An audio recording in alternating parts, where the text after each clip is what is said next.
దేవుని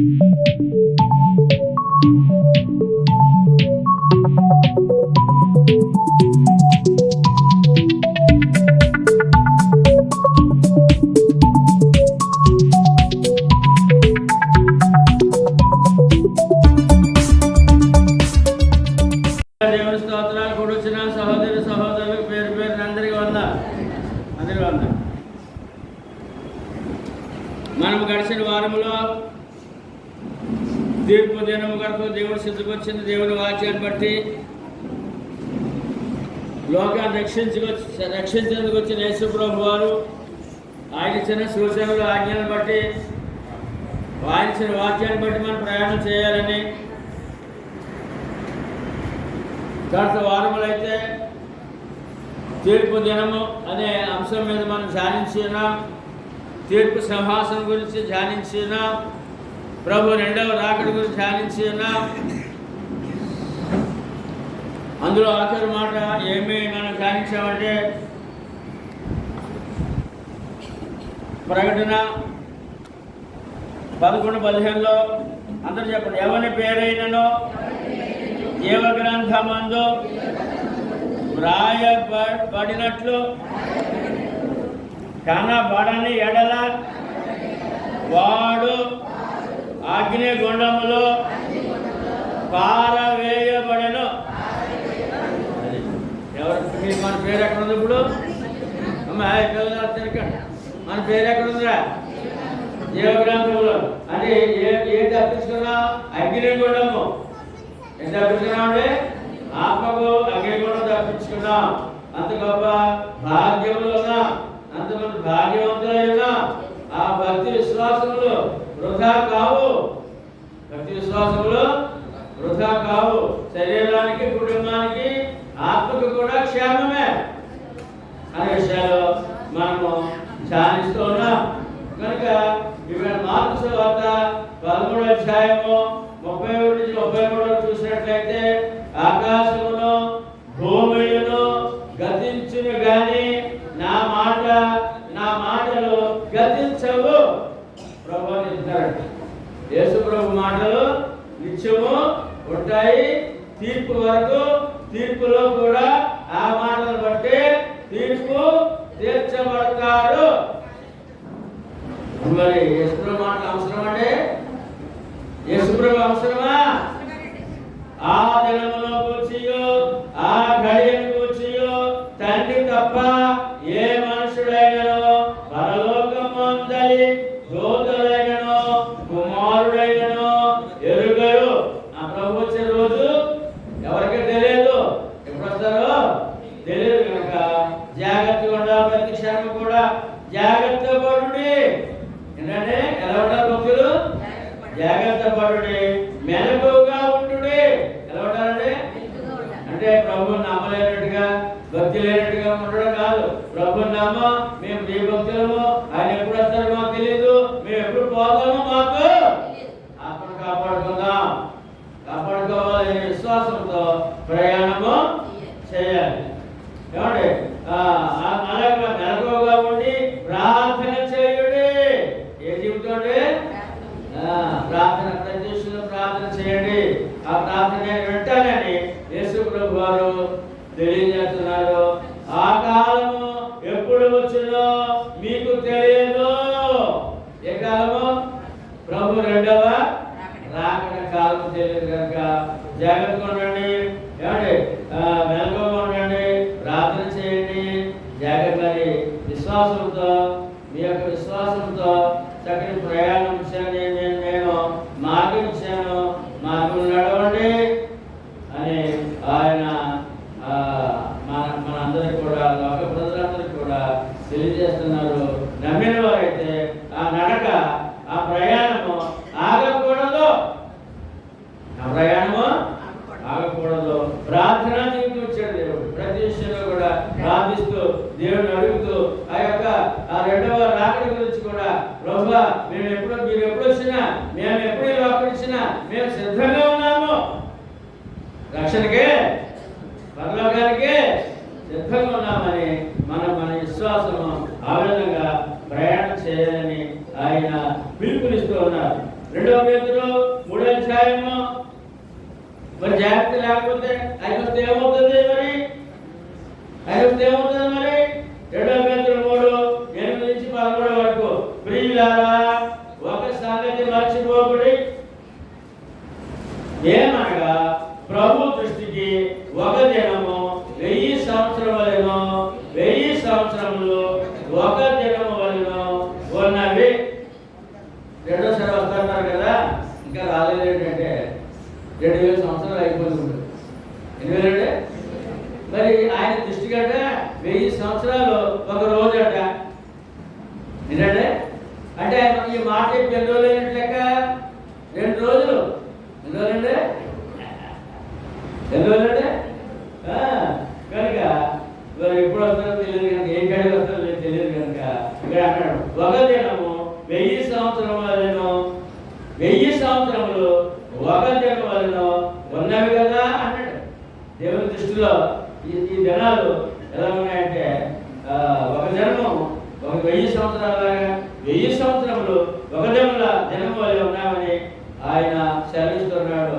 9వ వచనం, కొందరు ఆలస్యమని ఎంచుకున్నట్లు ప్రభు తన వాగ్దానం గురించి ఆలస్యం చేయవాడు కాడు గాని ఎవడునో నశింపవలనని నిశ్చయింపక అందరూ మారు మనసు పొందవలని కోరుచు మీ ఎడల దీర్ఘశాంతము గలవాడై ఉన్నాడు. ఏంటంటే ఆయన మనసు ఏంటండి? ఆయన ప్రేమ ఏంటండి? ఏ ఒక్కడు నాశనం అవ్వకూడదంట. అంటే ఏ ఒక్కడు నరకానికి వెళ్ళకూడదంట, ఏ ఒక్కడు అగ్ని గుండానికి వెళ్ళకూడదంట. ప్రతి ఒక్కడు కూడా పరలోకానికి రావాలంట.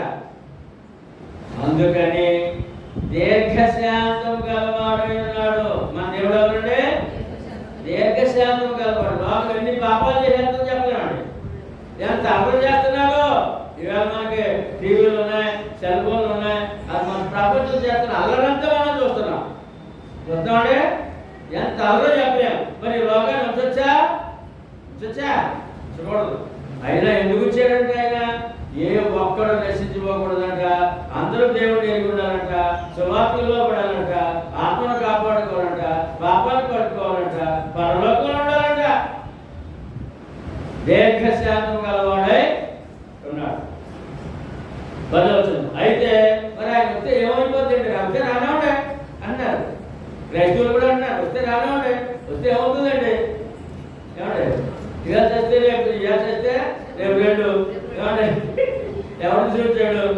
ఏదో నేను పిల్లలు ఆయన అంటాడు. ఆయన అలా ఆకాశం కనపడగానే, అయితే ప్రభు దినము దొంగ వచ్చినట్లు, అంటే దొంగోడు కనబడినందుకు చెప్పొస్తాడా? చెప్పరాడు. అలాగే ఆయన సూచనలేమీ ఇవ్వలేదు. ఆయన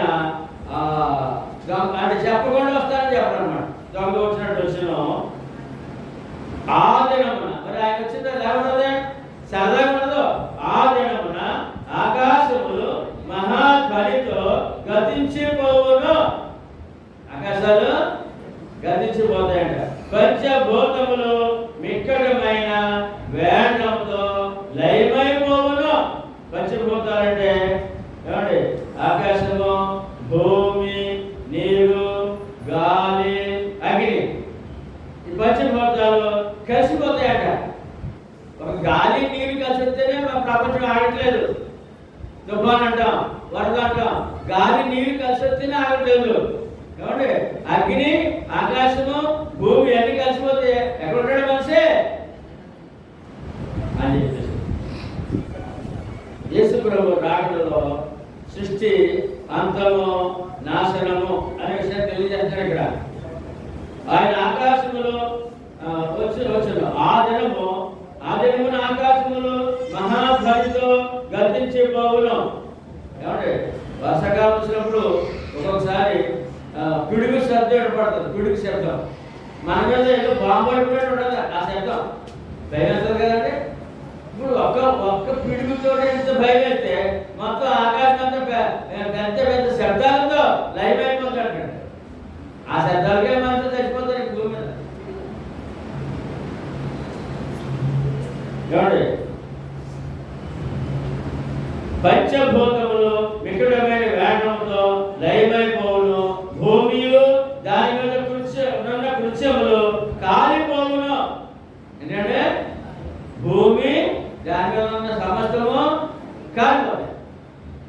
ఇప్పుడు డ్రాయర్ భూమి అనుకోండి, దీని మీద ఏమున్నాయి? ఈ పుస్తకాలు బ్యాగ్లో ఉన్నాయి. ఇది కాలిపోతే ఇవి ఉంటాయా? అంటే అని భూమి దాని మీద సమస్తం కాలిపోతాడు. ఏమండి?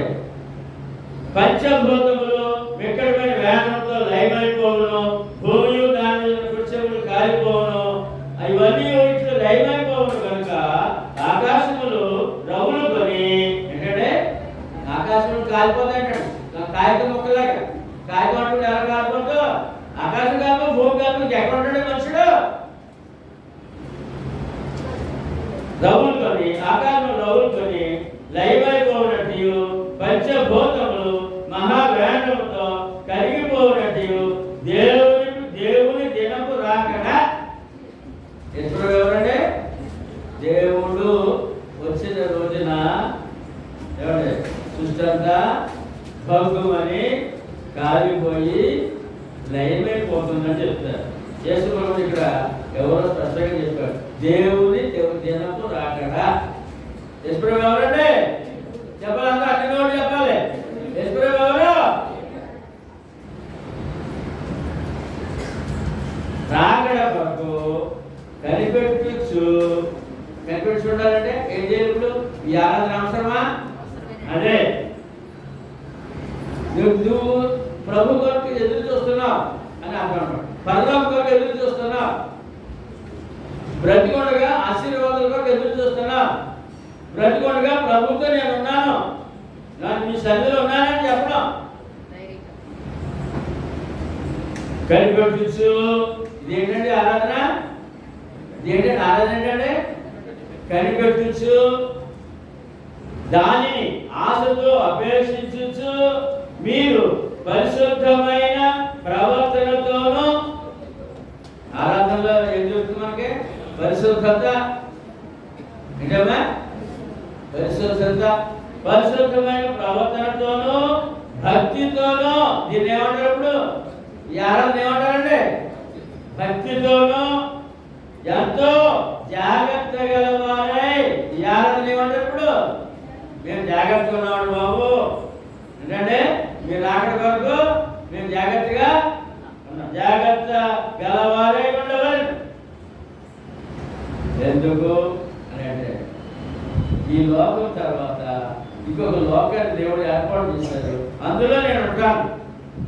11వ వచనం, ఆయనను ఈ లోకం మనం ఉండదు కదా, మరి ఈ భక్తులు ఎక్కడుంటారు? మరి ఆయనను మనం ఆయన వాగ్దానం బట్టి క్రొత్త ఆకాశముల కొరకును క్రొత్త భూమి కొరకును కనిపెట్టుచున్నాము.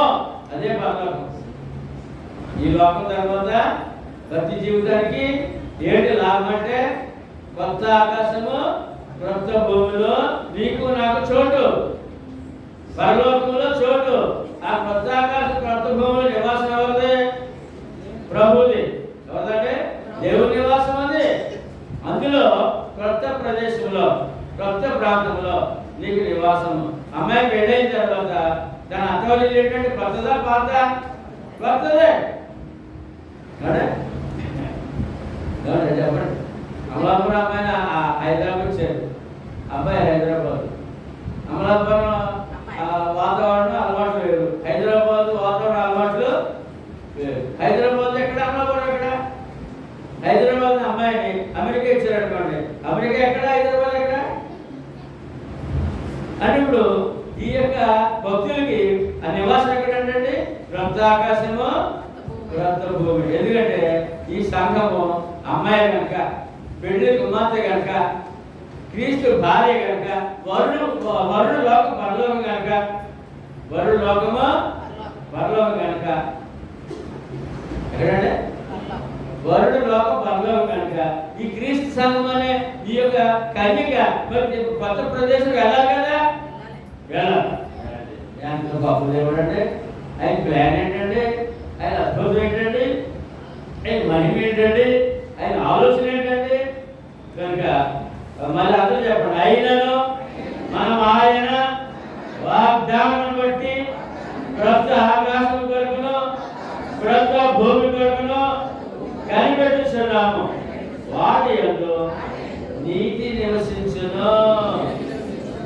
ఈ లోకంలో పాపం నివసిస్తుంది, అక్కడేమో నీతి నివసిస్తుంది. నీతి మంతులకే అక్రొత్త భూమి క్రొత్త ఆకాశం.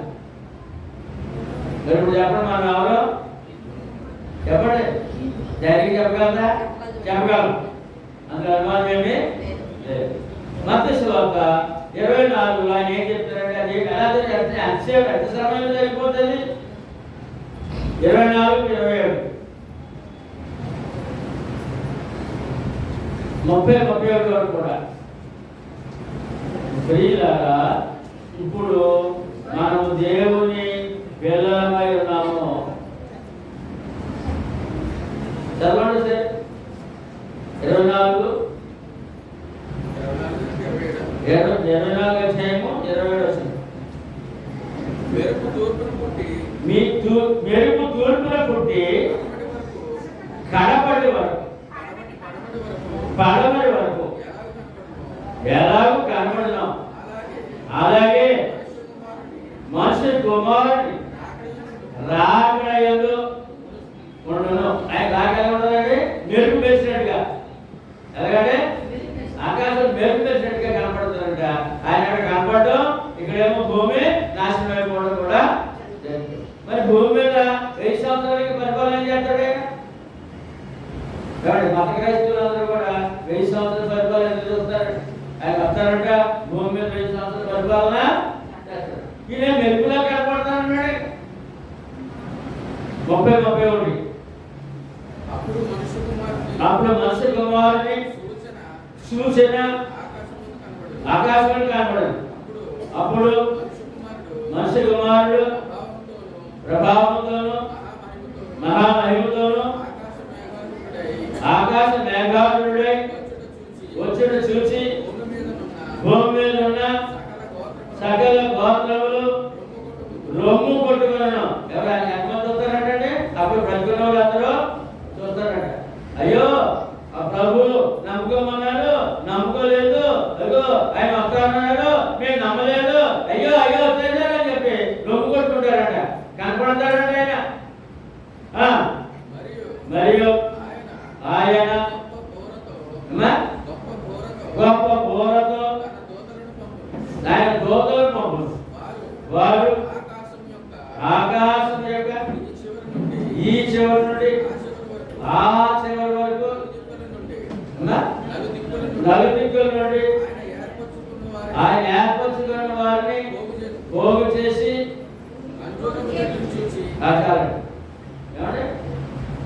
ఏ ఒక్కరిని కూడా భక్తులందరూ పోగు చేసి పరలోకి తీసుకెళ్ళేందుకు వస్తారంట. ఆయన ఏర్పరచుకున్న వారంటే రక్షణ పొందినవారు. భక్తులందరినీ కూడా 4 దిశల నుంచి కూడా ఆయన పోగు చేసి పరలోకి తీసుకెళ్ళడానికి వస్తున్నారు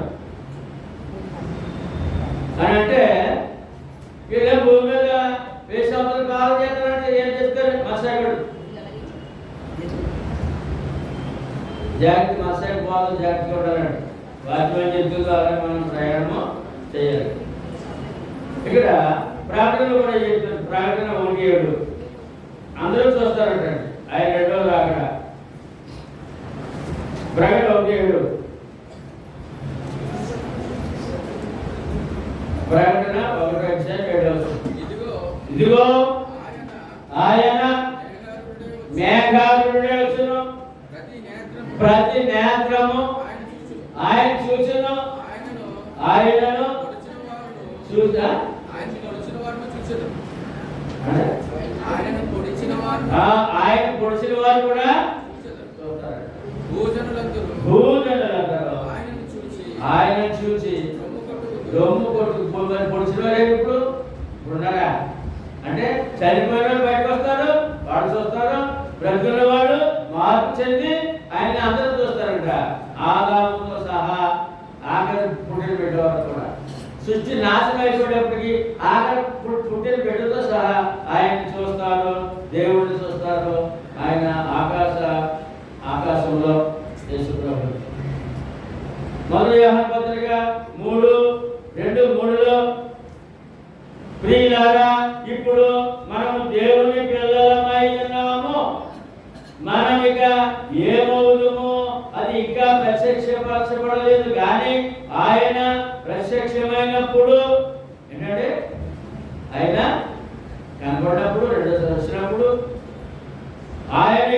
ఆయన ఉన్నట్టుగానే ఆయన చూద్దాము. ఆయన భూమి మీదకి వచ్చినప్పుడు ఎలా ఉన్నాడో అలాగే చూస్తాం. కనుక ఆయనను పోలి ఉందమని ఎరుగుదుము. ఏంటి పోలిక? ఆయన రక్త మాంసాలతో వచ్చారు. ఏమంటే మరణి సమాధి తిరిగి లేచినప్పుడు మహిమా శరీరంతో వచ్చారు. ఏ శరీరం అంటే ఆయన పోలికప్పుడు మహిమా శరీరంతో అందరూ కూడా ఆయన దగ్గర నిలబడతారు. మహిమ శరీరంతో అందరూ ఆయన దగ్గర నిలబడతారు. ఆయన పోలికది పోలిందురని ఇందుమని జరుగుతుము. ఆయన యందు ఈ నిరీక్షణ పెట్టుకుని ప్రతి వాడు ఆయన పవిత్రుడై ఉన్నట్టుగా తన్ను పవిత్రముగా చేసుకొనును. ఇప్పుడు ఆయన చూసే సమయంలో ఆయన మహిమగల శరీరంతో మనకి దర్శనిస్తాడు. మనం కూడా మహిమగా శరీరం దాచుకుంటాం. ఆయన పరిశుద్ధుడు. మనం ఏమంటారు ఇప్పుడు చెప్పండి? ఇప్పుడు ఆరాధన ఎందుకు? రక్షణ ఎందుకు? అసలు ప్రభుని నమ్మడం ఎందుకు? పాపి పరిశుద్ధుడిగా తీర్చబడ్డాను. పాపి పరిశుద్ధుడిగా ముందు పవిత్రుడిగా చేసుకోవాలట. ఆ భాగ్యం మనకి దొరికింది. మొదటి 3:4 పాపము చేయు ప్రతి వాడును ఆజ్ఞ అతిక్రమించును. ఆజ్ఞ అతిక్రమమే పాపం. అంటే పాపం చేసేవాడు ఆజ్ఞ అతిక్రమిస్తాడట. రక్షణ పొంది పాప క్షమాపణ పొందిన వారు మనం మళ్ళా పాపం చేస్తారట. ఎలాగా? ఆజ్ఞ అతిక్రమణ. పాపం చేయవాడు ఆజ్ఞ అతిక్రమించును. ఆజ్ఞ అతిక్రమమే పాపం. మనం ఏం చేస్తున్నాడు? పెద్ద గౌరవాన్ని నేరాలు చేయట్లేదు. ఆరాధన మానేయడమే పాపం. ఆరాధన ఆజ్ఞ అండి. ఆరాధన ఏంటంటే ఆజ్ఞ. దేవుడు ఆత్మ కనుక ఆయన ఆరాధించేవాడు ఆత్మతోనూ సత్యముతోనూ ఆరాధింపవలెను ఆజ్ఞ. హెబ్రీయులకు రాసిన పత్రిక 10:24 సమాజముగా కూడి మానవద్దు. అది సమాజం అంటే సంఘముగా కూడుక మానవద్దు ఆజ్ఞ. నన్ను ఆరాధన నిర్లక్ష్యం చేస్తే మరలా మనం పాపం చేస్తున్నాం. ఆదాం ఏం చేశాడు? పెద్ద నేరం చేయలేదు, పండు తిన్నాడు అంతే. తిన్నాడు, పెద్ద నేరం కాదు. కానీ పండు తినొద్దని ఆజ్ఞ ఉంది అక్కడ. ఏంటంటే పండు తినొద్దని ఆజ్ఞ ఉంది. ఆయన ఏం చేశాడు? తిన్నాడు. ఇప్పుడు ఆయన శరీరంలో రొట్టెలు గ్లాసులు తినమని ఆజ్ఞించాడు. తినకపోతే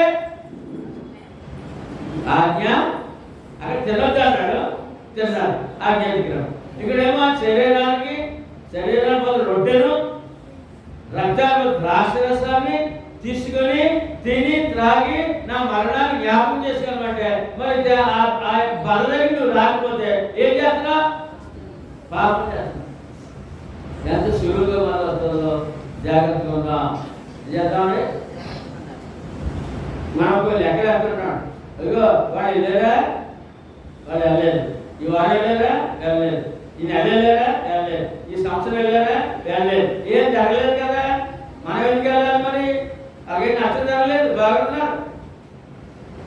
కానీ పాపం మాత్రం చేస్తున్నారు. ఏం చేస్తారంటే పాపం మాత్రం చక్కగా చేస్తున్నారు. ఈ లెక్కలు అనమాట. ఇలా వెళ్ళలేదు కదా, ఏమంటే వాడు బాగున్నారు కదా, వీడు వెళ్ళలేదు కదా, బాగున్నారు కదా, నేను ఎలా పోతే ఏంటవుతుంది? పాపం చేస్తున్నాడు ఆయన. ఆ పాపానికి ప్రతిఫలం ఏంటంటే నీ ప్రార్థన దేవుడు ఏంటో కష్టాలు నష్టాలు సడన్ గా వచ్చాడనుకో నరకానికి వెళ్ళిపోతారు కూడా, రక్షణ పొంది కూడా అనే అద్భుతమైన విషయాలు దేవుడు దాచిపెట్టి మనకి అందిస్తూ ఉన్నాడు. పాపము చేయి ప్రతి వాడును ఆజ్ఞ అతిక్రమించును. ఆజ్ఞ అతిక్రమమే పాపం.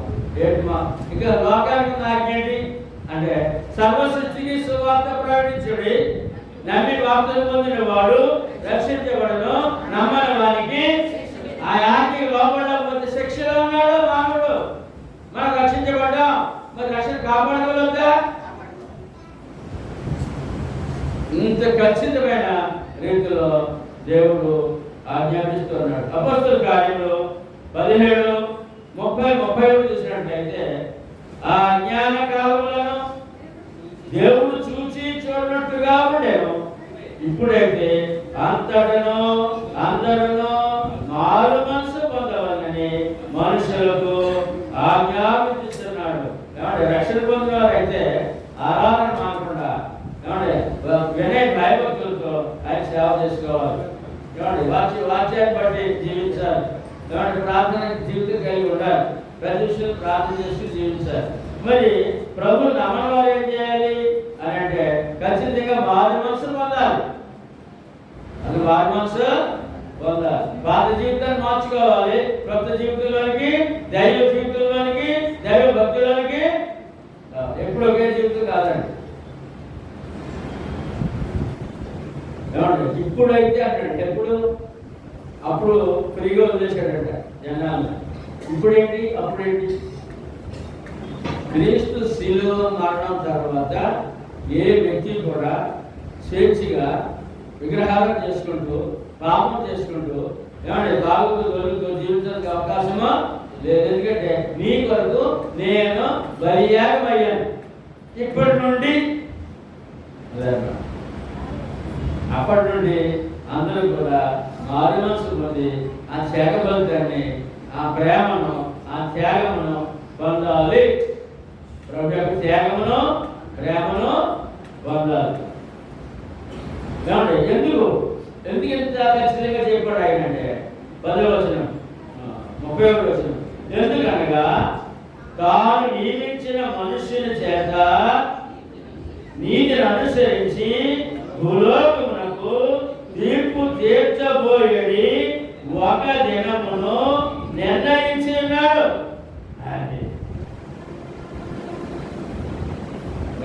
ఎందుకంటే తీర్పు దినం ఒకటి నిర్ణయం అయిపోయింది. దేవుడు తీర్పు దినాన్ని నిర్ణయించి ఉన్నాడు. ఎవరి ద్వారా? తాను నియమించిన మనుషుని ద్వారా అంట. యేసుప్రభుని నరుడు అన్నారు, మనుషుడు అన్నారు, ప్రవక్త అన్నారు, యాజకుడు అన్నారు, అపొస్తలుడు అన్నారు. అవును, అన్ని రీతులుగా నేను నమ్ముతున్నాను.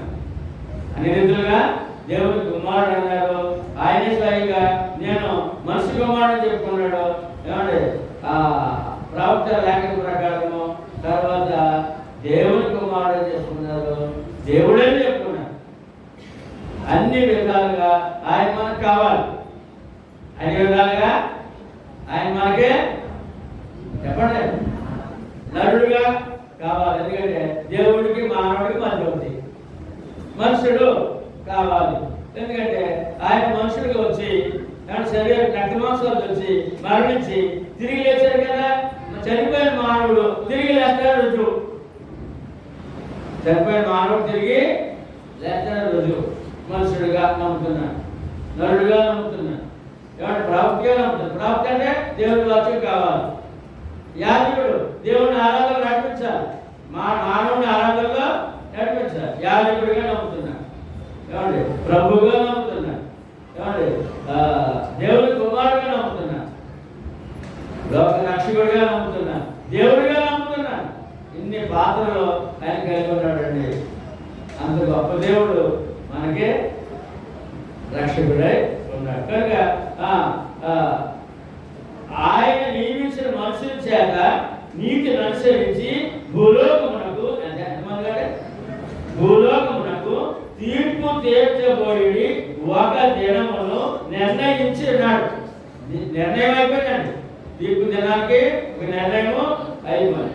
మృతులలో నుండి ఏమంటే మరి ఎలాగంటే రుజువు ఎలాగంటే చనిపోయిన మనుషులు పట్టుకు వెళ్ళిపోతారు కదా, కాల్చేస్తారు కదా, ముడిదైపోతారు కదా. ఇంకా మళ్ళీ తీర్పేంటి, మళ్ళీ గొడవేంటి అన్నారు. అందుకనే ఒక రుజువు ఉందంట.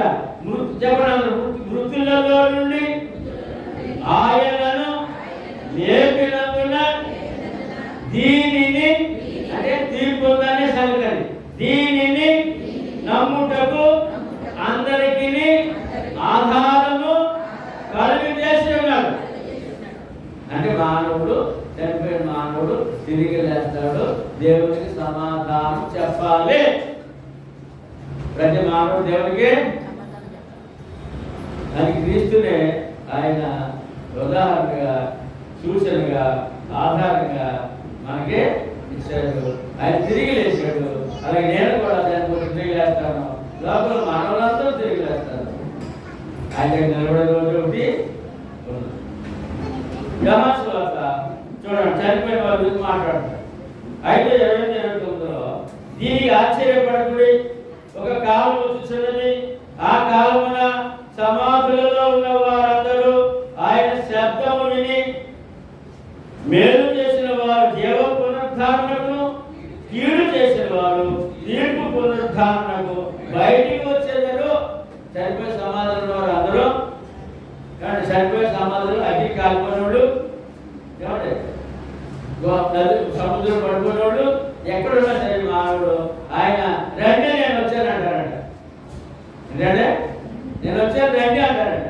ఆయన శబ్దం విని లాజరు బయటికి రామన్నారు కదా, 4 రోజుల సమాధులు లాజరు వచ్చాడు కదా, అలాగే లోకమంతా వచ్చే రోజు ఒకటి ఉంది అనే విషయాన్ని యేసు ప్రభువు రెండోసారి వచ్చినప్పుడు జరిగేది అంటే మన పూర్వీకులందరూ కూడా సమాధులు వారు బయటికి వస్తారు, బయటికి వచ్చేస్తారు. ఎందుకంటే తీర్పులో నిలబడాలి వాళ్ళు కూడా.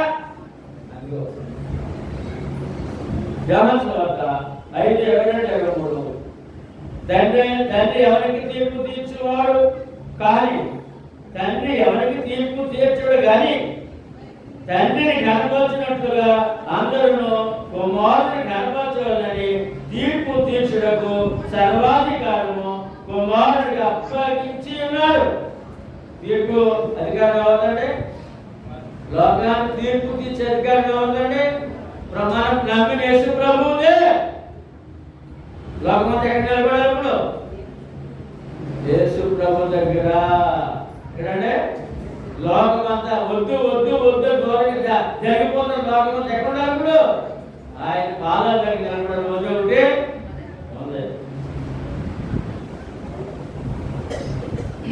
సర్వాధికారము కుమారుడు అప్పగించినాడు. కుమారుని ఘనపరచిన వాడు ఆయన పంపిన తండ్రిని ఘనపరచడు.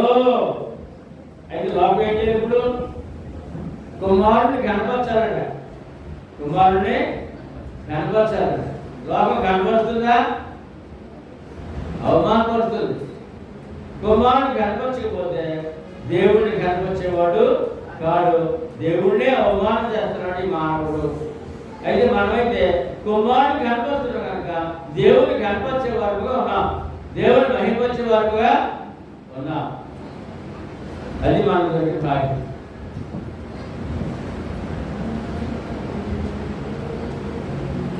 ప్రసంగి 12:13-14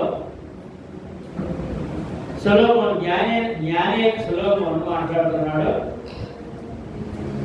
ఇదంతా వినిన తర్వాత దేవుని ఫలితార్థం ఇదే, దేవుని యందు భయభక్తులు కలిగి ఉండి ఏంటంటే అంత మనిషిని లోకాన్ని పరిశీలించినప్పుడు ఒక్కొక్కటి తేలిందంట. ప్రతి మనుషుడు దేవుని యందు భయభక్తులు కలిగి ఉండవలసిందే, కలిగి ఉండి ఆయన కట్టడలను ఏంటంటే అనుసరించి నడుచుచుండవలను. మనం చెప్పినప్పుడు దేవునికి భయపడను, ఆయన కట్టాలను అనుసరిస్తూ నడుస్తూ ఉన్నాం. మానవ కోటికి ఎంతమందికి? సర్వలోక మానవుడు మానవ కోటికి ఇది ఏ విధి, విధి అనేది ఇది విధిగా చేయాలి. ప్రతి ఒక్కరు దేవుడు భయపడి ఉండాలి, ఆయన కట్టడలను అనుసరించి జీవించాలి. ఆ మనుషుడు ధన్యుడు. ఎందుకు అంటే గూఢమైన ప్రతి అంశమును గూర్చి దేవుడు విమర్శ చేయనప్పుడు అంటే తీర్పు. ఆయన ప్రతి క్రియను అది మంచిదే కానీ చెడ్డదే కానీ తీర్పులోనికి తెచ్చిన మంచివాడు నిలబడతాడు, చెడ్డవాడు నిలబడతాడు తీర్పులో. ఒకటి అక్కడ ఎలా నిలబడాలి? మంచివాడుగా చెడ్డవాడుగానే ఏమా ఎలా నిలబడాలి? ఇప్పుడు ఎలా నిలబడతాం మనం? మంచివాడిగా చెడ్డవాడిగా. మంచివాడిగా చెడ్డవాడిగా. ఆరాధన మానేస్తే చెడ్డవాడిగా నిలబడతాం. ఎంత అవసరం ఉంటుంది ఆరాధన? లేకపోతే రోమిలకు రాసిన పత్రిక 2వ అధ్యాయము 11-16 చూసినట్లయితే ఎంతమందికి ఏ విధంగా తీర్పు జరుగుతుందో ఇక్కడ స్పష్టంగా తెలియజేయబడింది. దేవునికి పక్షపాతం లేదు. ధర్మశాస్త్రము లేక పాపము చేసిన వారందరూ ధర్మశాస్త్రం లేకయే నశించదు. ధర్మశాస్త్రం కలిగిన వారే. ధర్మశాస్త్రం లేనప్పుడు మరి పితరులకు ధర్మశాస్త్రం లేదండి. మరి లేనప్పుడు మరి ఎలాగా అంటే దేవుడు ఉన్నాడని తెలుసు. ఆయన నమ్ముకుని భక్తిగా జీవిస్తే వారు న్యాయంగా తీర్పు పొందుతారు. అందులో ధర్మశాస్త్రం లేనప్పుడు ఎవరున్నారు? యోగు ఉన్నాడు, అబ్రహాం ఉన్నాడు, ఎవడే మరి పూర్వం నోవహు ఉన్నాడు. వీళ్ళందరూ కూడా ధర్మశాస్త్రం లేనప్పుడు దేవుడు ఉన్నాడు నమ్మి భక్తిగా జీవించలేదా? తర్వాత రెండోది ధర్మశాస్త్రం కలిగిన వారై పాపము చేసిన వారందరూ ధర్మశాస్త్రానుసారంగా తీర్పు పొందుతారు. ధర్మశాస్త్రం వచ్చింది. ఇశ్రాయేలు ప్రజలకి ధర్మశాస్త్రము 10 ఆజ్ఞలు దేవుడు ఇచ్చాడు. ఆ ప్రకారం వారు జీవించాలి. అలా జీవించకపోతే వారు పాపలు అవుతారు. వారు దేవుని తీర్పులోకి శిక్ష అనుభవిస్తారు. ధర్మశాస్త్రం వినేవాడు దేవుని దృష్టికి నీతిమంతులు కారు కానీ దేవుడు మాట్లాడినంత మాత్రం నీతిమంతులు కాదండి. ఆచరించాలి. ఏం చేయాలంటే ధర్మశాస్త్రంలో దేవుడి వాక్యం వినాలి. ఆచరించిన వాడే నీతిమంతుడు. ధర్మశాస్త్రమును అనుసరించి ప్రవర్తించే వారే నీతిమంతులు. అంటే వాక్యం విని వదిలేస్తే నీతిమంతులు కాదు, వాక్యం విని అనుసరిస్తే నీతిమంతులు. ఇప్పుడు మనం ఎవరు? నీతిమంతులుగా ఎంచబడుదురు. ధర్మశాస్త్రం లేని అన్యజనులు స్వాభావికంగా ధర్మశాస్త్ర సంబంధమైన క్రియలు చేసిన వారు ధర్మశాస్త్రం లేని వారైనను తమకు తామే ధర్మశాస్త్రమైనట్టున్నారు. మరి ధర్మశాస్త్రం వచ్చిన తర్వాత అన్యజనులు ఉన్నారు. వారు వాడాలంటే ధర్మశాస్త్రం చెప్పిన ప్రకారంగా ధర్మంగా మీరు జీవించినట్లయితే అందులో ఆ ధర్మశాస్త్రం ప్రకారం ధర్మశాస్త్రం వచ్చినప్పుడు ఆ ధర్మశాస్త్రం లేని వారు యూరియా ఉంది, ఏమండి కొన్నేళ్ళు ఉన్నాడు, చాలా మంది ఉన్నారు. వాళ్ళందరూ కూడా ధర్మశాస్త్రం లేనప్పటికీ దేవుడు ఉన్నాడు, ఆయన ఒక్కడే అని నమ్మి ఆ దేవునికి ఆరాధించుకున్న వారు ఉన్నారు. ఆ ప్రకారం చేస్తే న్యాయమైన తీర్పు పొందుతారు.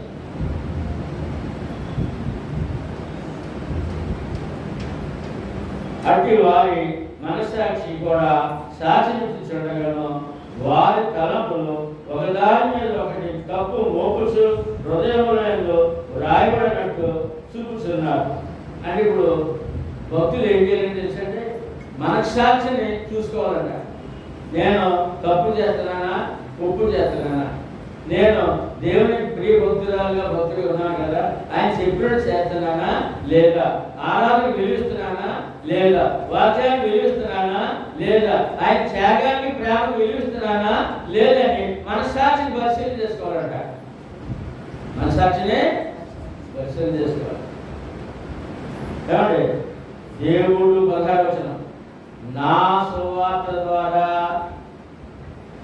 నా సువార్త ప్రకారము యేసుక్రీస్తు ద్వారా మనుషుల రహస్యములను విమర్శించు దినమందు అంటే తీర్పు తీర్చు దినమందు ఎలాగూ జరుగును.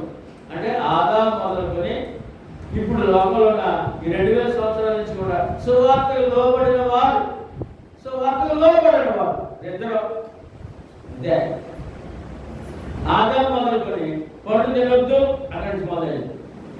తిన్నారా లేదా అక్కడికి మొదలైంది. తర్వాత పితరులు, తర్వాత ధర్మశాస్త్రం ప్రజలు, తర్వాత క్రీస్తులు నమ్మి అంటే సువార్త లోబడి రక్షణ పొంది కాపాడగలవాడు, సువార్త లోబడినవాడు. ఈ విధంగా తీర్పులోకి వస్తారు అందరూ కూడా. ఈ దినాలైతే సువార్త ప్రకారమే తీర్పుకు సిద్ధపడవలసిన అవసరత. సువార్త లోబడ్డావా లేదా అంటే లేకపోతే అయిపోయావు.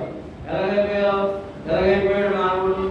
నశించి సర్వసృష్టికి సువార్త ప్రకటించండి, నమ్మి బాప్తిజం పొందినవాడు నమ్మని వారికి శిక్షకే కానీ సువార్తకే వలనే ఇవాళ లోకానికి మరి శిక్ష రక్ష. ఇప్పుడు మనం ఎక్కడో రక్షలో ఉన్నామా శిక్షలో ఉన్నామా? రక్షణలో ఉన్నాం. కాబట్టి మొదటి దర్శన పత్రిక 4, 13, 14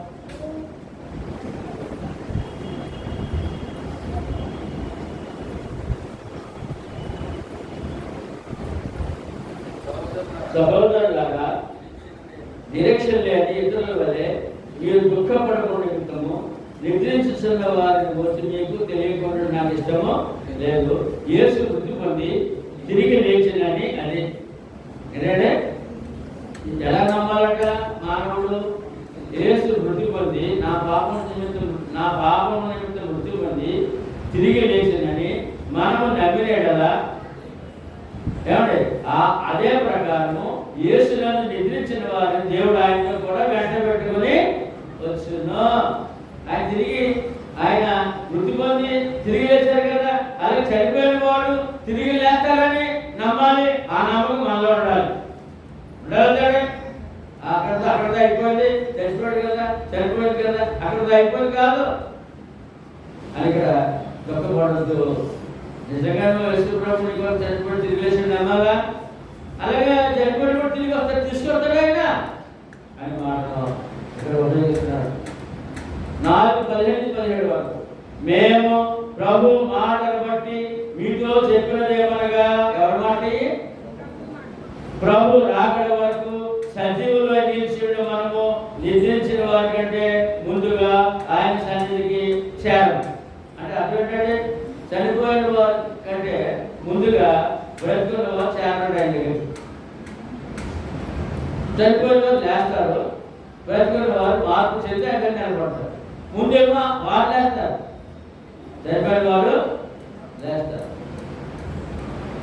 ఆర్భాటంతోనూ ప్రధాన దూత శబ్దముతోనూ దేవుని బోరతోనూ పరలోకం నుండి ప్రభు దిగి వచ్చును. క్రీస్తు నన్ను ప్రభు రెండోసారి పరలోకం నుంచి దిగి వస్తాడు మధ్యాకాశం. క్రీస్తు నన్ను నుండి వృద్ధులైన వారు మొదట లేతురు. ఏంటమ్మా? క్రీస్తు నుండి వృద్ధి పొందారు కదా, వారు ముందు వారు పిలుస్తారట. వారు ఆయన జాయిన్ అవుతారు. తర్వాత ఇంకా మిగిలిన వాళ్ళు లేస్తారు. తర్వాత బ్రతుకున్న వాళ్ళు ఆయనతో జాయిన్ అవుతారు. 3 రకాలు. మొదటి లేదు. ఇక ఆ మీదట సజీవులుగా నిలిచిండు మనం. అంటే ఆయన వచ్చే సమయానికి లోకమంతా చచ్చిపోయి ఉంటారండి, బ్రతుకుంటాం. కొన్ని వేల మంది, లక్షల కోట్ల బ్రతుకుంటారు. సజీవులమైన మనము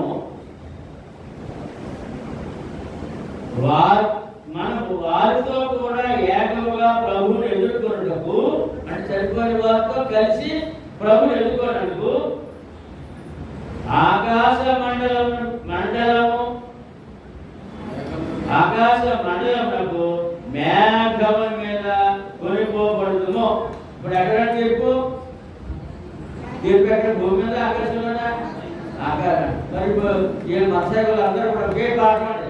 1000 భూమి మీదకి వస్తారు, 1000 పరిపాలన భూమి మీదకి వస్తారు, 1000 పరిపాలన. పాపాత్మ చచ్చిపోతాడు, నీటి మందులు భూమి మీద ఉంటాం. ఇదే బాధ.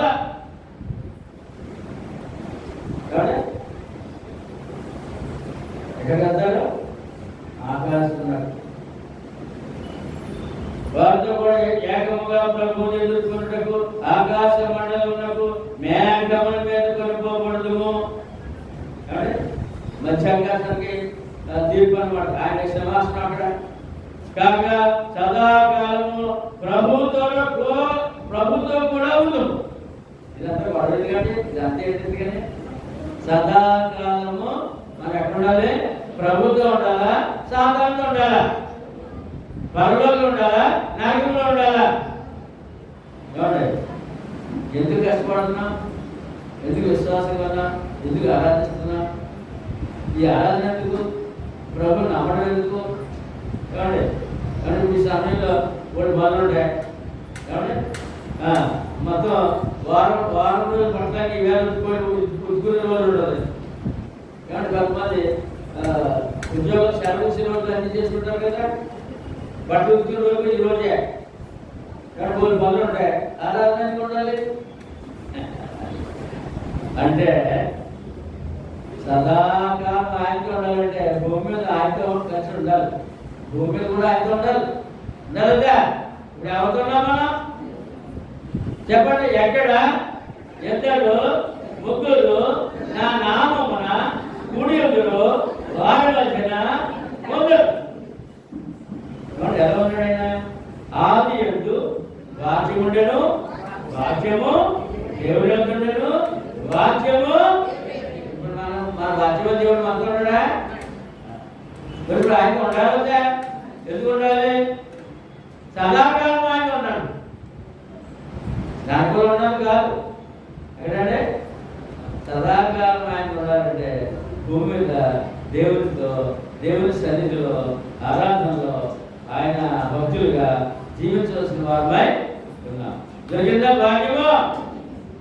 మొదటి కొరింథీ పత్రిక 15:20-24లో ఇప్పుడైతే నిద్రించిన వారిలో ప్రథమ ఫలముగా క్రీస్తు మృతులలో నుండి లేపబడి ఉన్నాడు. మొట్టమొదట చనిపోయిన వారిలో మొట్టమొదటి లేచిన వారు ఎవరంటే యేసు ప్రభువు అని చెప్తారు కదా. ప్రథమ ఫలముగా మృతులలో నుండి లేచాడు ఆయన. మనుషుని ద్వారా మరణం వచ్చింది కనుక మరణం ఎవరు వచ్చిందంటే ఆ మనుషుడు ఎవరు? ఆదాము. మనుషుల ద్వారా మరణం వచ్చింది కనుక మనుషుల ద్వారానే మృత్యుల్లో పునరుద్ధానము కలిగింది. ఆ మనుషుడు ఎవరు? రెండో మనుషుడు క్రీస్తు. ఆదాము ద్వారా మరణం వచ్చింది. ఏమంటే క్రీస్తు ద్వారా పునరుద్ధానం వచ్చింది. చనిపోయిన బ్రతికే అవకాశము వచ్చింది. ఆదాము ద్వారా మరణం వచ్చింది. యేసు ప్రభు ద్వారా చనిపోయిన వారు తిరిగి లేచే అవకాశము వచ్చింది. మనుషుని ద్వారా మరణం వచ్చేను కనుక మనుషుని ద్వారానే మృతులు పునరుద్ధానము కలిగింది. చనిపోయిన వారు తిరిగి లేచే అవకాశము కలిగింది. ఆదాము నందు ఆ మొదటి మనుషుడు ఎవరంటే ఆదాము నందు అందరూ ఎంతమంది అంటే మరణము ఎవరైనా తప్పించుకోగలరా? చెప్పాలి సమాధానం. ఆదాము నందు అందరూ ఏమండి అందరూ ఎలా మృతి పొందుతున్నారు అలాగనే క్రీస్తు నందు అందరూ బ్రతికింపబడుతున్నారు. సుదేవ్ ఎంతమంది అంటే కేవలం ప్రభుని నమ్ముకున్నవారే కాదు, లోకంలో భక్తులు భక్తిహీనులు కూడా బ్రతికింపబడతారు. ఎందుకంటే తీర్పులో నిలబడాలి కదా, చేసిన కార్యాలు సమాధానం చెప్పాలి కదా. ఆయన నీకు త్యాగం చేశాడు కదా, మీ అబ్బా ప్రాణం పెట్టి ప్రేమతో ప్రేమించాడు కదా, మరి నువ్వు ప్రేమించావు లేదా అని చెప్పొద్దా? సమాధానం చెప్పొద్దా? అందరూ బ్రతికించబడదు. నమ్మకస్తులు అంటారంటే ప్రభు నమ్మని వారు ప్రభు బ్రతుకుతారు, వాళ్ళే ప్రభుత్వం ఉంటారని చెప్తారు. అబద్ధ బోధ. ఇక్కడ స్పష్టంగా చెప్తారంటే అందరూ చెప్పండి.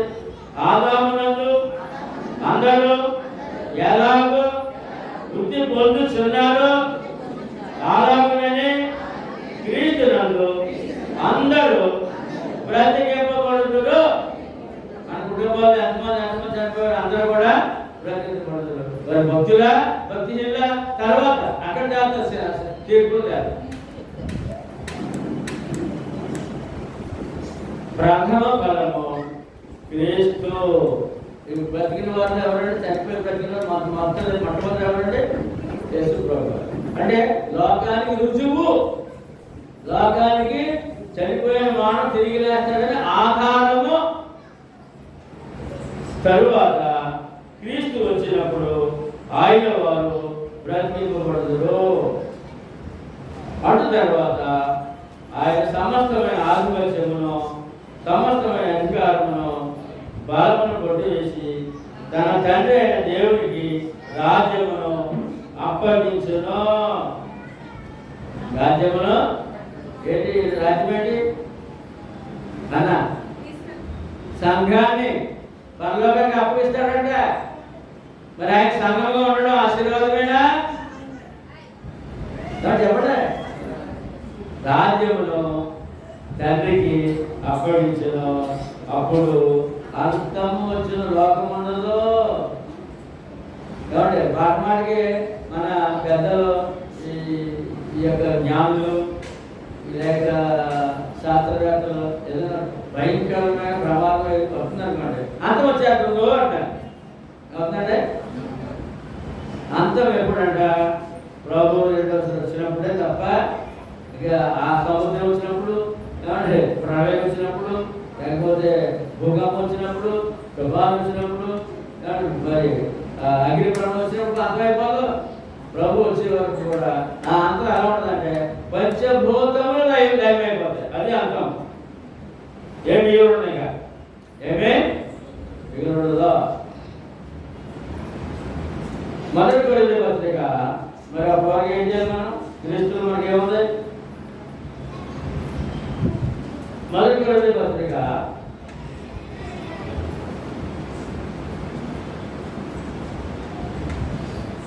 15వ అధ్యాయము 57, 58.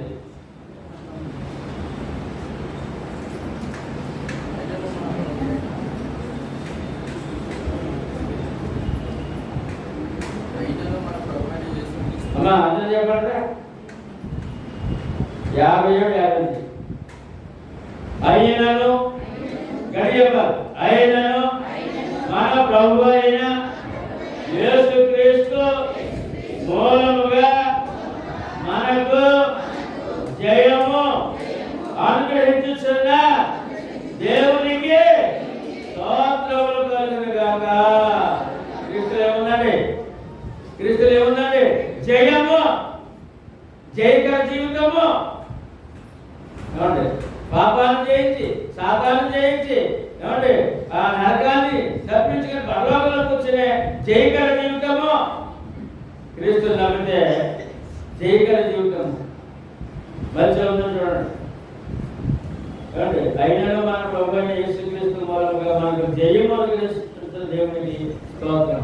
ప్రాణాంతమైన రాగం వచ్చినప్పుడు అందులో జయము, కష్టం వచ్చినప్పుడు విడుదల, జయము, మరణకాలం బాధ వచ్చినప్పుడు లోకమంతా నాశనమైపోతున్న సమయంలో, అనగా ఈ కష్టాలు నష్టాలు వరదలు బాధలు నేలమైపోయి భయపడుతున్న సమయంలో కూడా జయము. జయం కావాలా అపజయం కావాలా? క్రీస్తులో ఏముంది మనకి? జయకర జీవితం బ్రతికొండగా. అందుకని తర్వాత ఆయన వచ్చినప్పుడు పరలోకం తీర్పులు మనం దొరికి బాధ్యపడండి సదాకాలం. ఎంతకాలం అండి? సదాకాలం. ఆత్మ సావలేదు కదా మరి. 58. కాగా చెప్పండి. కాగా నా ప్రియ సహోదరులారా, మీ ప్రయాసము ప్రభువునందు వ్యర్థము కాదని ఎరిగి స్త్రీలను కదని వారును ప్రభు కార్యాభివృద్ధి యందు ఎప్పటికీ ఆసక్తులున్నాయి. చూడండి, దేవుడి సేవలో దేవుడి సేవ వ్యర్థము కాదు.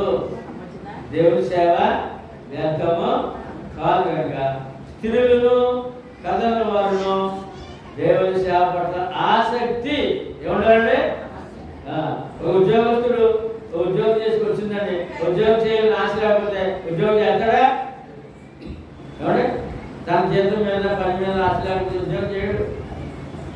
అలాగే సేవ మీద సేవను విలువ తెలియకపోతే, ఆసక్తి లేకపోతే మనం కూడా ఆరాధించలేం. ఆసక్తులై ఉండేది ఎలా ఉండాలంటే ఆసక్తి దేవుని మీద, ఆయన సేవ మీద ఉండాలండి. అప్పుడు ఆ జీవితము జయగల జీవితము. ఏం జీవితం అంటే జయగల. సాతాను గారు అనుక్షణం వెంటాడుతుంటాడు. మనం అపజయం పాలైపోయి అడిగి లోపడిపోయి ఎవరి పాపం చేసేసి దేవుడిని వదిలేసి ఆరాధన వదిలేసి లోకంలో కలిసిపోవాలని అతను ప్రయత్నం చేస్తున్నాడు. మరి అప్పుడు ఓడిపోవాలా దేవుని పొందాలా? ఇప్పుడు మనం ఎక్కడ చేయగల జీవితం ఏంటంటే మర్చిపోకండి. కనుక సేవ వృధా కాదు. ఇక్కడ ఆశీర్వాదమే. అక్కడ నిలబడినప్పుడు రండి రండి పరలోకము మీదే. తర్వాత ఐదో అధ్యాయంలో 7-8 మీరు పులిపిండి లేని వారు కనుక క్రొత్తము తోటకై ఆ పాతదైన పులిపిండి తీసి పారవేయండి. ఇంతేకాక క్రీస్తును మన పస్కా పశువు వధింపబడెను. మన వరకు యేసుప్రభు వారు గొర్రె పిల్ల వలె వధించబడ్డారు. మన పాపాల కొరకు క్రీస్తు ప్రభు వారు మన రక్షకుడు, లోక రక్షకుడు. ఏమంటే గొర్రె పిల్ల వలె వధించబడ్డారు. మన పస్కా పశువు వధించబడింది కనుక నమ్మిన వారు పాత జీవితాన్ని విడిచిపెట్టి, పాత జీవితాన్ని పాప జీవితాన్ని విడిచిపెట్టి నూతన జీవితంలో ముందుకు ప్రయాణము చేయాలి. 8వ వచనం కనుక పాతదైన పులిపిండితోనైనను దుర్మార్గతయు దుష్టత్వమును పులిపిండితోనైనను కాకుండా నిష్కాపంచమును సత్యములను పులిపిండితో పండుగ ఆచరిస్తాము. ఆరాధన ఏంటండి? చెప్పండి. ఆరాధన పండగ. ఆరాధన ఏంటండి? పండగ. క్రైస్తవుడికి, నిజమైన క్రైస్తవుడికి, నిజమైన భక్తుడికి, భక్తురాలకి ప్రతి ఆదివారము పండగ. మరి పండుగలో నిజంగా భక్తుడేమిటి? ఆ దేవుడిని నమ్ముకుని ఆ దేవుడి పండుగ చేయలేదా? ఏం చేయాలి? ఆరాధనలో ఉండాలి. ఆరాధన ఎలా సిద్ధపడాలి? పండగ అన్యులు పండగ సిద్ధపడతారు కదా, అంతకంటే ఎక్కువగా మానసికంగా సిద్ధపడాలి. మానసికంగా సిద్ధపడాలి. ఇప్పుడు ఎక్కడికి వచ్చాము మనం? పండుగ ఆచరించినందుకు ఇది ఉసూరి మంట వచ్చిందా లేదా ఆనందంగా వచ్చిందా? ఉసూరి మంట చేసిందా ఆనందంగా చేసిందా? మరి అన్ని పండుగ చేస్తారు, ఏమిటి చేస్తారా? వాడు అందరూ చూడాలండి. వాడు బొట్లు కొట్టు కొత్త వస్త్రాలు ఆడవాడి పిండి వంటలు 2 రోజులు 3 రోజులు ఎంత ఆడబడుతుంది చెప్పరా? ఎంత ఆనందం వాళ్ళకి. కష్టాలు ఉంటాయి, రుణాలు ఉంటాయి, బాధలు ఉంటాయి, కానీ ఆ పండగనే మనకి అంత ఆనందం. మరి నీ ప్రతి వారం పండగే కదా. ఏంటంటే ఉసూరు కూడా వస్తావా? రావసా? ఎక్కడ ఎలా రావాలి? ఇక్కడికి దేవుని సరికి ఎలా రావాలి? పండగ చేయడానికి రావాలి. ఏంటంటే పండగ అంటే నీకు ఆనందము, ఆరోగ్యము, ఆశీర్వాదం. సంవత్సరాల తరబడి, నెల తరబడి పండగ కాదు. సంవత్సరానికి వచ్చింది కాదు. ప్రతి ఆదివారము పండగ ఆచరిద్దాము. అంటే ఆరాధన మానసికుడు. ఆరాధన అంటే గంతులు వేస్తూ ఎప్పుడు ఆదివారం వస్తుందా, ఎప్పుడు ఆదివారం వస్తుందా కాంతం లేదాగా ఓపిక లేకపోతే అంత వృద్ధాత్మ తన ఆనందం చూడండి. ఎందుకని నిజమైన భక్తుడికి పండగ, దేవుని పండగ. పస్కా పశువుతో వధింపబడిన వల్ల భోజనము, అసలే పండగ, అసలైన ఏమైతే అనుకుంటాము అన్నీ కూడా ప్రభురాత్రి భోజనం. ఎందుకంటే ఆ భాగ్యం దొరికింది కనుక మనము సిద్ధపాటు, ఏంటంటే ఆనందంగా సిద్ధపాటు. ఎలా సిద్ధపాటు? ఆనందంగా సిద్ధపాటు. ఏమండి కష్టాలు నష్టాలు యాదలు బాధలు తీర్చి దేవుడు ఉన్నాడండి. ఈవేళ వాడి నా బిడ్డలతో ఎంత ఆనందం వస్తుంది చేశాడు. నా దేవుడు గొప్ప దేవుడు అండి, అద్భుతంగానే చేశాడండి. ఏమండి అని మా ఆపరేషన్ విజయవంతం జరిగిందండి. మన రిపోర్ట్లు కూడా ఆరోగ్యకరమైన రిపోర్ట్లు వచ్చాయండి. కాంతమ్మాయిలు అడిగారు, అమ్మాయి ఏంటారు మంచి మంచి ఆరోగ్యమైన రిపోర్ట్లు వచ్చాయండి. ఆనందంలో ఆరోగ్యము, ఆనందంలో ఉసురుకుంటుంటే జబ్బు. మరి ఆనందం క్రైస్తవుడికి ఎక్కడ వస్తుంది? ఆరాధనలోనే. ఏంటంటే ఆరాధన ఏమై ఉంది? పండగ ఉంది. ఆరాధనలు ఏమనుకోండి, ఉసురుకుంటున్నాడు లెక్క నీకు లెక్క. ఉసురుమంటూ ఎడుతూ కూర్చున్నాడు లెక్క లెక్క దేవుడికి.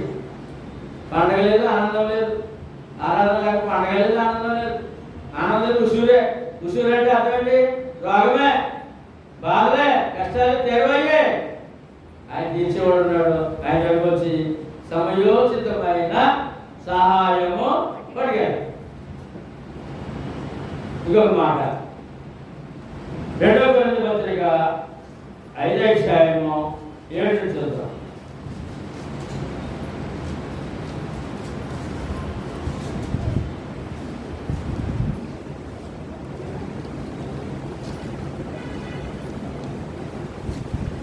కనుక ఈ దేహంలో నివసించినంత కాలము,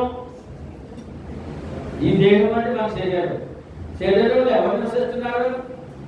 శరీరంలో ఎవరు నివసిస్తున్నారు చెప్పండి.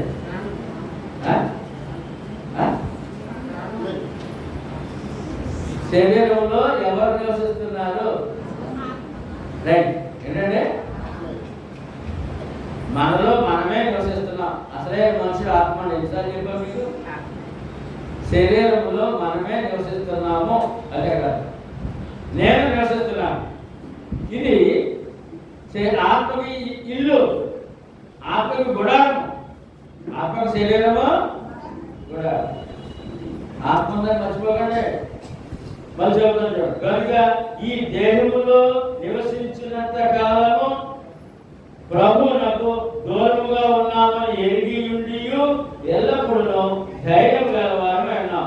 బ్రతుకున్నంత వరకు ఈ ఆత్మ ఎక్కడ ఉంది? మన శరీరంలోనే ఉంది. ఇంకా ప్రభు దగ్గరికి వెళ్ళలేదు అంటే ప్రభుకి దూరంగా ఉన్నాం. ప్రభుకి దూరంగా ఉన్నామని ఎలా ఉండాలంట? ధైర్యం గలవారే ఉండండి.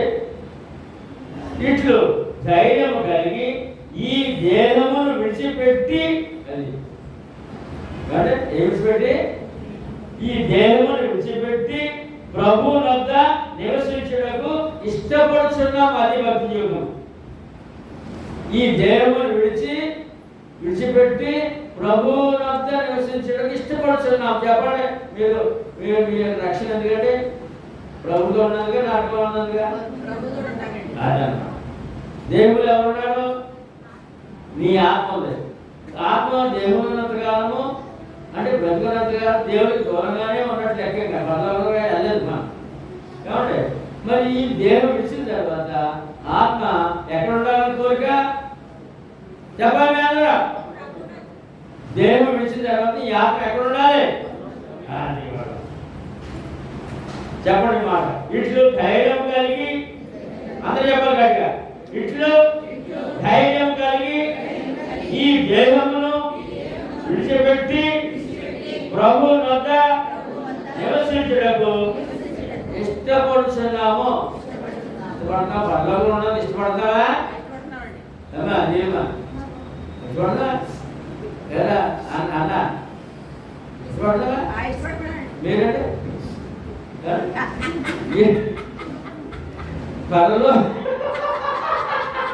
పరలోకం ఇష్టపడుతున్నావా? నరకాన్ని ఇష్టపడుతున్నావా? అదే అంటే ఆదాన్ని ఇష్టపడుతున్నావా? ఆదాన్ని ఇష్టపడుతున్నావా? అదే అనమాట. ఆదాన్ని ఇష్టపడితేనే పరలోకానికి ఇష్టపడుతుంది లెక్క. లేదంటే నేను నరక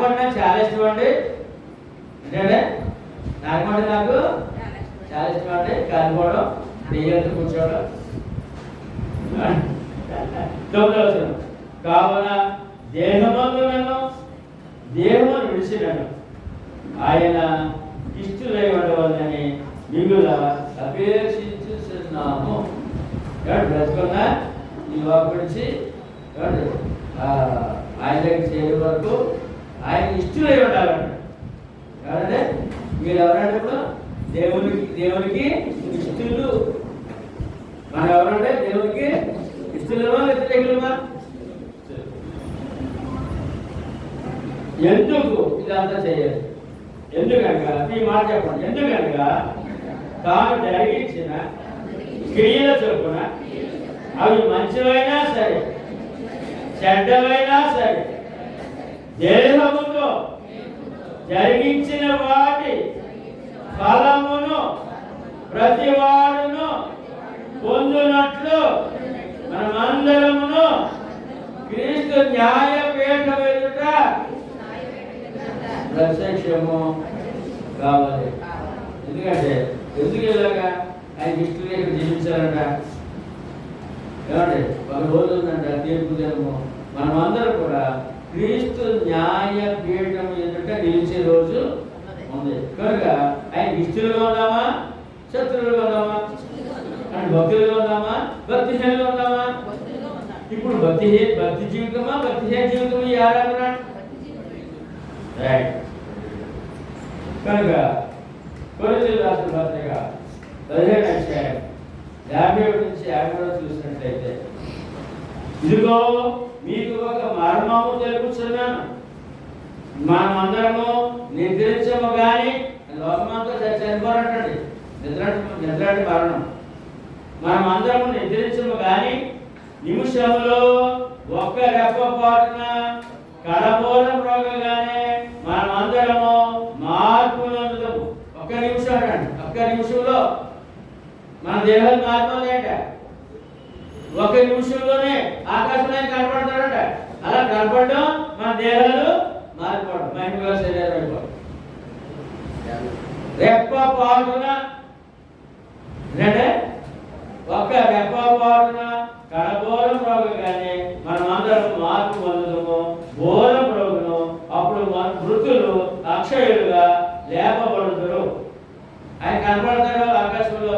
నేను వచ్చానంటారు, రెండు అంటారు. సమాధులు వాళ్ళందరూ కూడా లేచి ఆయన దగ్గరికి వెళ్ళిపోతారు. తర్వాత బ్రతుకున్న వాళ్ళు మార్పు చెంది ఆయన దగ్గర నిలబడిపోతారు. క్షయమైన ఈ శరీరము అక్షయతను ధరించుకోవలసినది, మత్స్యమైన ఈ శరీరము అమర్చతను ధరించుకోవలసి ఉన్నది.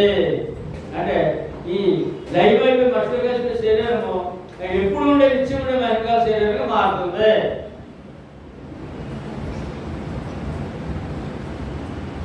అలాగా శరీరాలు మహిళ శరీరానికి మారి ప్రభు దగ్గర నిలబడే రోజు ఒకటి ఉన్నది.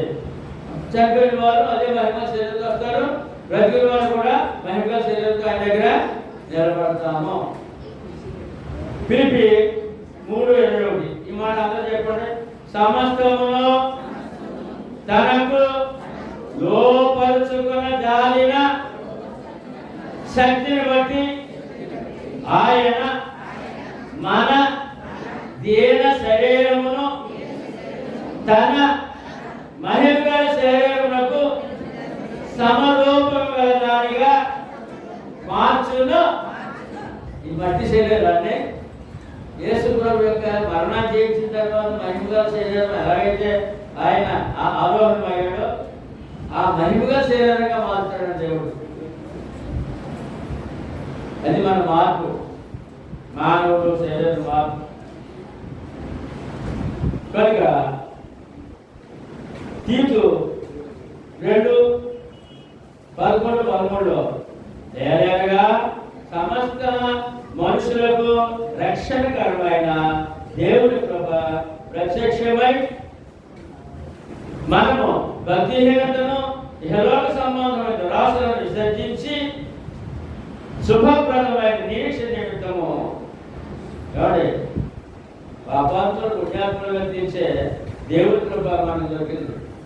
ఆయన ఒకసారి వచ్చారు, ఆయన కృపను మన మీద ఉంచారు, మనకు ప్రాణత్యాగము చేశారు, ప్రేమతో ప్రేమించారు, రక్తంలో కడుక్కోమని ఆయన రక్తము కారపోశారు, దేవుడి కృప కుమ్మరించారు.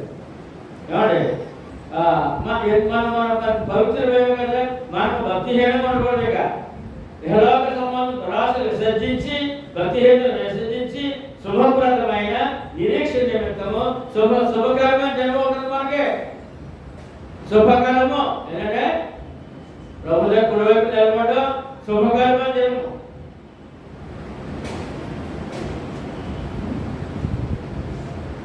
ఏమండి శుభకరమైన శుభప్రదమైన నిరీక్షణ నిమిత్తము ఏమండి అనగా మహాదేవుడును నిష్ప్రభావండి మహాదేవుడును మన రక్షకుడినైన యేసుక్రీస్తు మహిమ యొక్క ప్రత్యక్షత కొరకు. మహాదేవుడు మహిమ గల శరీరంతో ఏమండి మహిమా స్వరూపుగా ఆయన వచ్చే రోజు ఒకటి ఉంది, దాని కొరకు ఎదురు చూస్తుంటారు. అది భక్తి అంటే. ఏమండి ఎదురు చూచు ఈ లోకములో ఎక్కడా స్వస్థ బుద్ధితోనూ ఏ బుద్ధి అంటే బుద్ధి కూడా రోగం ఉందంట. బుద్ధి కూడా శరీరానికి రోగం ఉంది, బుద్ధి కూడా రోగం ఉందంట. మరి శరీర రోగం కొరకు ఎలా వైద్యం చేసుకుని మానిపించుకుంటామో అలాగే బుద్ధికి వాక్యం ఇచ్చాడండి. బుద్ధికి ఇచ్చాడండి, వాక్యం ఇచ్చాడండి. స్వస్థ బుద్ధితోనూ ఏ బుద్ధి అంటే నీతితోనూ ఎలా ప్రకారం అంటే ఆయన వచ్చేవారు ఎదురు చూసేవారు ఎలాగా నిరీక్షించేవాడు ఎలా ఉండాలి? స్వస్థ బుద్ధి, నీతితోనూ, భక్తితోనూ. ఈ మూడు ఇక మనలో ఉన్నాయండి. ఉన్నాయంటే అమ్మా ఉన్నాయా? ఏమిటది? స్వస్థ బుద్ధి, నీతి, భక్తి. భక్తితోనూ బ్రతుకుచుండవలనని మనకు బోధించుతున్నది. చెప్పండి, ఇప్పుడు వాక్యం ఈ ఆరాధన అవసరమా? వాక్య ప్రకారం ఆలోచించడం అవసరమా? వాక్య ప్రకారం జీవించాలని మనసు కలిగి ఉండడం అవసరమా? అందులో ఏంటంటే స్వస్థ బుద్ధి అంట, నీతి అంట, భక్తి అంట. అలా బ్రతికించినట్టయితే ఆయన వచ్చినప్పుడు ఆయన పిల్లలుగా పరలోక వరులుగా ఉంటాము. అందుకు సిద్ధపాటు ఇది, అందుకు సిద్ధపాటు. లేదంటే మొదటి కొరింథీ పత్రిక 15వ అధ్యాయము 19వ వచనంలో ఇలా చెప్తారు. మతశాఖల పరిస్థితి ఏంటి? మతశాఖ పరిస్థితి ఏంటి?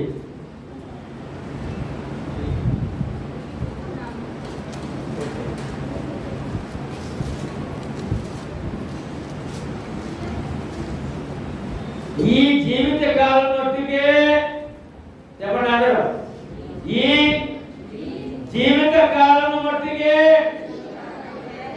మనము క్రీస్తునందు నిరీక్షించు వారమైన మనుషులందరికంటే దౌర్భాగ్యమై ఈ లోకం మట్టుకే, నా ఆరోగ్యం మట్టుకే, నా జీవిత క్షేమం ఉండడం మట్టుకే శుభ్రం అంటే అది నీవు నేను దౌర్భాగ్యమే. భాగ్యాన్ని కోల్పోయిన వారమే. ఇవాళ మత క్రైస్తవులు అందరూ అలా ఉన్నారండి, దౌర్భాగ్యులుగా. అలాగే ఆ నిరీక్షణ ఏంటి? రోగం కొరకు, ఆరోగ్యం కొరకు, ఏమంటే స్వస్థతల కొరకు, మరి చదువుల కొరకు, డిగ్రీల కొరకు, ఉద్యోగాల కొరకు, ఆదాయాల కొరకు ఇవే ఎదుర్కొంటారు తప్ప ఆత్మ రక్షించుకునే పరిస్థితి. మరి మనమేంటి? మనం దేశంలో ఎందుకు చూస్తున్నాం? ఆ నిరీక్షణ ఏంటి? యశ్వరుడు వస్తారు, న్యాయమైన తీర్పులో కుడివైపు ఉంటాను, ఆయన పరలోకంగా ఆహ్వానిస్తారు. అది కదా మన నిరీక్షణ. అంటే అప్పుడు ఏమైనా భాగ్యవంతులమైనా దౌర్భాగ్యము కాము. మనం కూడా లోక సంబంధంగా ఆలోచించి ఆ నమ్ముకునే మేలు చెప్తుందని అలా చిన్న చిన్న విషయాలతో నువ్వు దేవుని సన్నిధికి వచ్చినట్లయితే నీవు నేను కూడా దౌర్భాగ్యమే. ఆత్మ ఆత్మ కాపాడుకునే ఆలోచన వచ్చినట్లయితే భాగ్యవంతుడు. సరే అంతగా ఖచ్చితంగా కదా లోకం ఎలా చూడండి, లోక క్రైస్తవులు ఎలా ఉన్నారు కాబట్టి మొక్కుబడి ఉన్నారు. యేసుడు మొక్కుబడి దేవుడు కాదు, శాశ్వత ప్రణాళిక ఆయన దగ్గర ఉంది, ఆయనలో ఉంది. కనుక మనము అందుకొరకు సిద్ధపడి ప్రయాణం చేసిన వారమైనా ఇక్కడ విడిచిపెట్టడు, అక్కడ విడిచిపెట్టడు. ఆత్మీయంగాను దీవెనే, శారీరకంగాను దీవెనే. కనుక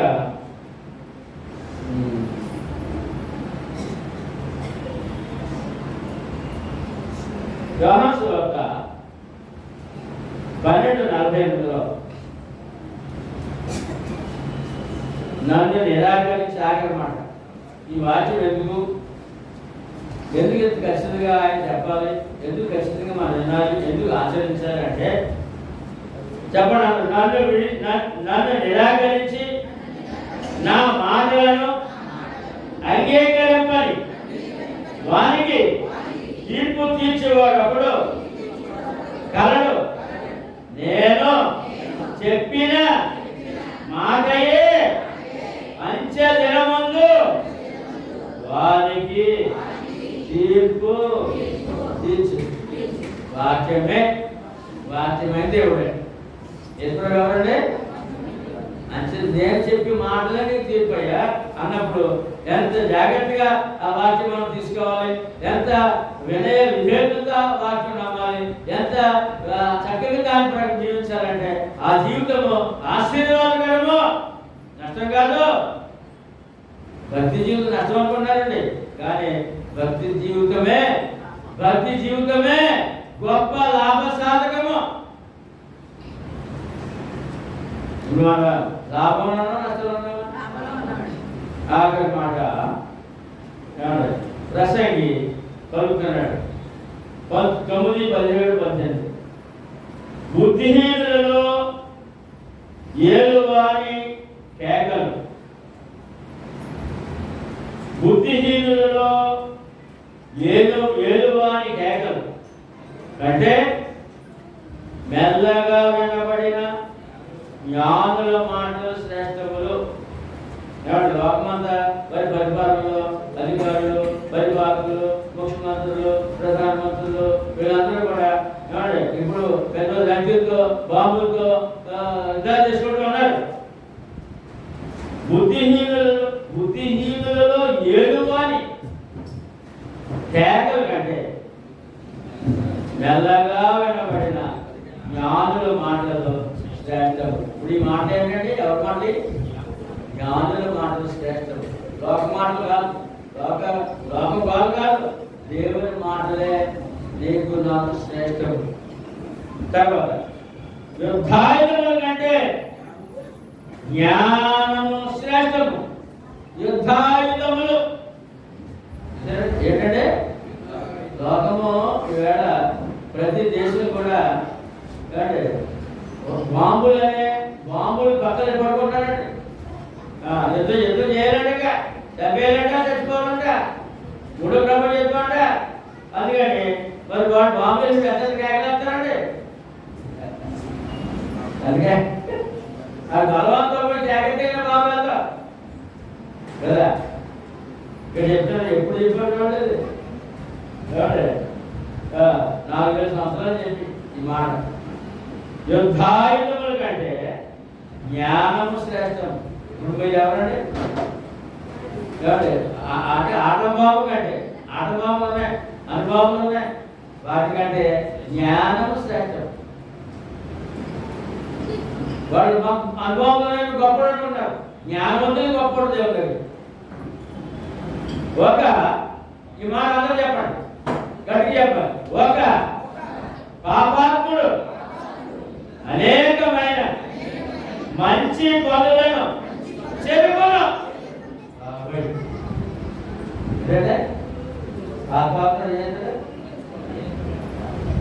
ఎక్కడి మొదలు? మన రాష్ట్రం నుంచి మొదలు. రాష్ట్రం కంటే ఇంకా ఎవరికి వచ్చేది మన కుటుంబం నుంచి మొదలు. ఎక్కడికంటే మన కుటుంబం నుంచి మొదలు. లోకమంతా ఎవరు ఎక్కువ ఉన్నారు? పాపాత్మలు, పుణ్యాత్ములా? ఈ పాపాత్మలో జరిగేది ఏంటి? ఒక పాపాత్ముడు, ఒక పాపాత్మురాలు అనేకమైన మంచి పనులను జరుగుతుందో ఇక సీరియల్ చూస్తానంటే ఒక నిండా పాపాత్మలే. ఆ ఇంట్లో ఒక అమ్మాయి కాకపోతే ఏంటంటే పక్కన పక్కనతో ఒక ఉంది ఇష్టపెట్టి ఆ బిడ్డని చంపారు. నా కడుపులో బిడ్డ కూడా చంపారంటే ఇది కదా. మరి ఎన్ని చూసుడు ఏం చేస్తాడు? టీవీ సీరియల్ చూడటం కానీ ఆవిడ ముందు ఆవిడ చూస్తాను. నేనేమో అతితో కాసేపు నడువాదనేటప్పుడు పెట్టుకో సీరియల్ పెట్టి రెడీ చూస్తాను. ఏమంటే అందుకని తెలుసుకోండి నాకు. ఏమంటే ఆ ఇంట్లో ఎవరైనా వచ్చి మంచిగా జీవించాలనుకుంటే చుట్టూ 4-5 ఆడవాళ్ళు, పెద్దలు, ఏమంటే ఆ వయసులో వాళ్ళు అందరూ సరుకులు ఇష్టపడి చెప్పేది, గ్యాస్ పెట్టి చెప్పేది, ఇదే కూడా ఒక పాపాత్మురాలు, ఒక పాపాత్ముడు మంచి పనులు చెబుతున్నాడు అంటే ఇవాళ మన రాష్ట్రం మొదలుకొని లోకమంతా కూడా ఆ పాపాత్ములు మంచి పనులు చెబుతూనే ఉన్నారు. ఈ సమయంలో దేవుడు అవసరమా? చెప్పాలి. దేవుని వాక్యం అవసరమా? జ్ఞానుల మాటలు అవసరమా? ఎంత గొప్ప దేవుడు అంటే ఏది చెడ్డది, ఏది మంచిది. ఆఖరి మాట ఈ పాఠానికి దానియేలు 12 ఆఖరి వచనంలో నీవు అంత్యము వరకు నిలకడగా ఉండి అది భక్తులు తెలవడాలంటే ఎప్పుడంటే నీ జీవితకాలం అంత వరకు, అంటే నువ్వు కనుమూసే వరకు, నీ తుది శ్వాస వరకు నిలకడగా ఉండాలి దేవుళ్ళో. ఎలా ఉండాలంటే అమ్మా దేవుడు ఎలా ఉండాలి? ఎప్పటి వరకు చెప్పండి. ఎప్పటి వరకు చెప్పండి. నీవు నీవు అంత్యం వరకు నిలకడగా ఉండి ఎలా విశ్రాంతి పొందు. నువ్వు ఆఖరి వరకు ఉంటేనే విశ్రాంతి పొంది, అంటే ఈ లోక విషయం వెంటనే ఇక్కడ క్షేమమే, ఈ లోక విషయం పరదేశం విశ్రాంతి. కాలాంతమందు ఏంటంటే ఈ కాలము అంతమైపోతే, ఈ కాలము అంతమైపోతే కాలాంతమందు నీ వంతులో నిలిచెదవు. కానీ కుడివైపున ఎడవైపున కాలాంతము సృష్టిలో ప్రభు సింహాసనం కూర్చుంటారు. నువ్వు కుడివైపు నిలబడాలా, ఎడవైపు నిలబడాలా? పరలోకంలో ఉండాలా, నరకంలో ఉండాలా? అందుకని ఇక్కడ ఏం చేయాలంట? నీ అంత్యం వరకు నిలకడగా ఉండు, విశ్రాంతి పొందుతావు. కాలాంతమందు నీ వంతులో నీవు నిలబడతావు. ఆ వంతులో మనకు తెలుసు కనుక ఏమండి ప్రభు సింహాసనం దగ్గర నీతిమంతులుగా నిలబడాలి. ఎలాగనే నిలబడాలి.